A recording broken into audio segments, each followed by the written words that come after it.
Las mermas son, pueden ser, por un ejemplo, de 10, 25 y hasta el 50% de mermas. En zarzamora, esto por la conductividad eléctrica, así va aumentando.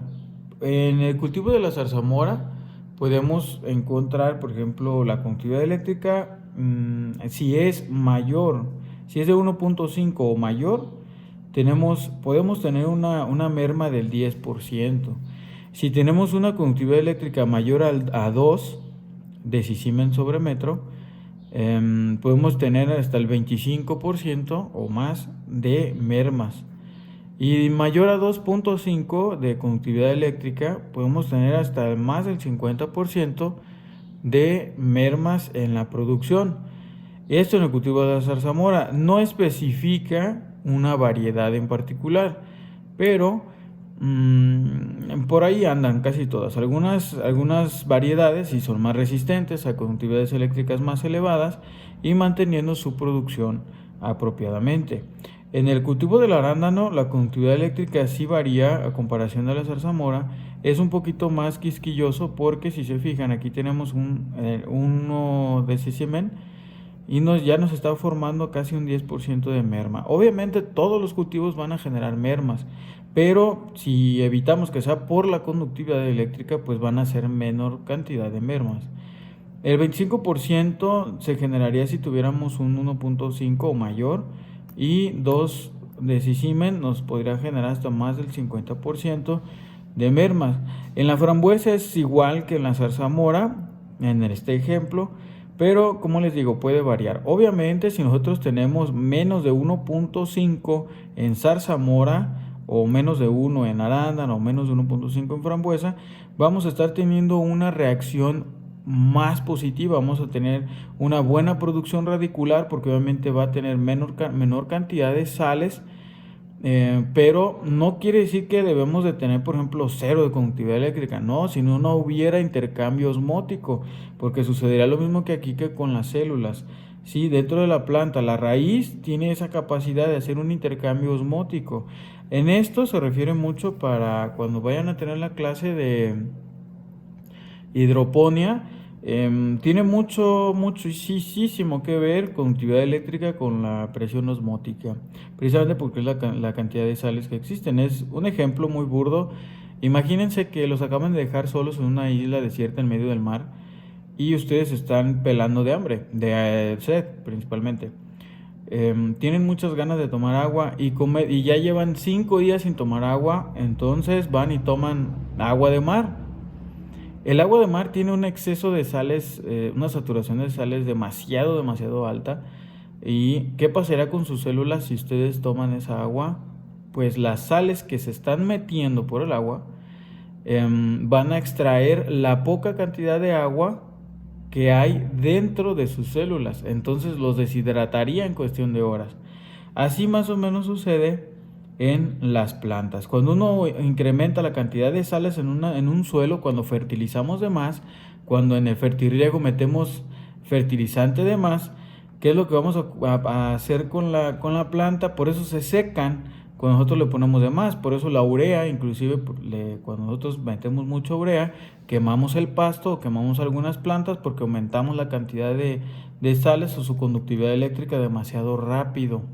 También para eso nos sirve buscar algunos productos que estén en el mercado, o hacer productos orgánicos o ecológicos, o más bien amigables con el ambiente, tanto en su producción como en su efecto, para que nos ayuden a mantener la conductividad eléctrica. Es una propiedad bien importante con respecto a los abonos orgánicos, tanto con la conductividad eléctrica y el pH. Así que pues no es como que nada más de decir, le pongo un chingo de fertilizante y ya con eso la armo. Por eso actualmente muchos suelos ya están bien pobres en muchas cosas, porque la conductividad eléctrica tiene mucho que ver con otras propiedades del suelo. Pero como les digo, volvemos a retomar, estamos hablando de el agua, pero todo esto tiene mucho que ver con el agua y el suelo, por eso no podemos dejarlo de lado, ¿ok? Les decía, en una célula, regresamos un poquito a lo de la célula porque pues, es bien importante recalcar. En una célula vegetal, ya sea de raíz, apical, o ya sea apical de raíz o apical en vegetativos, em, ya que contiene agua, esta agua está regulada por la membrana, ¿ok? Ya habíamos dicho eso, que está regulada por la membrana y que va a permitir la entrada y la salida de las sales. Se lo repito porque muchas veces dicen o piensan que estas propiedades o medirlas no tiene caso, ¿ok? Pero es súper importante. En el suelo y en el agua hay raíces, ¿no? O sea, las raíces están cubiertas de suelo, cubiertas de agua, que tienen una conductividad eléctrica mayor que el interior de la planta.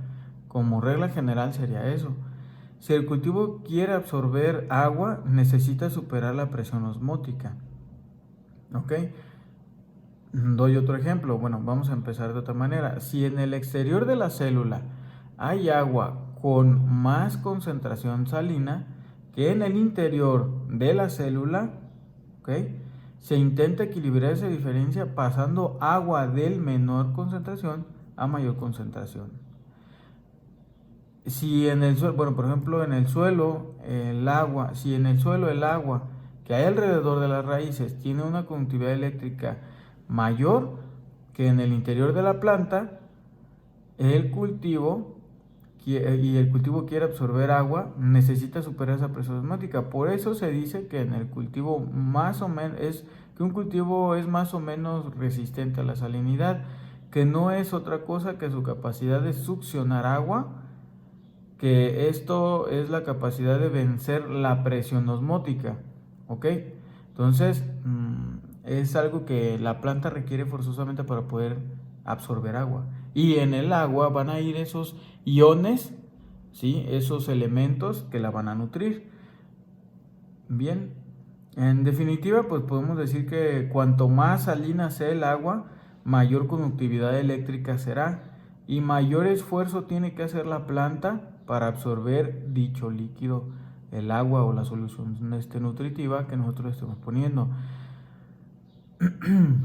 Así que, y eso sería por ejemplo también en hidroponía, obviamente, pues como en hidroponía se hace toda la solución, pues hay que tomar en cuenta mucho la conductividad eléctrica que vamos a manejar. Ok, por ejemplo, podemos decir que por ejemplo en una solución de fertirriego pues vamos a tener que dividir todos los fertilizantes para tener un mejor manejo tanto de la conductividad, que sería de la salinidad, como del pH, como lo vimos anteriormente. Bueno, vamos a pasar a otros temas que serían, ya vimos pH, conductividad eléctrica, ahí. Y falta ver salinidad potencial, salinidad efectiva, el RAS, el CSR y el porcentaje de sodio disponible. Así que bueno, esto sería para otro video, para otra parte de la unidad, y este sería el fin. Nos vemos.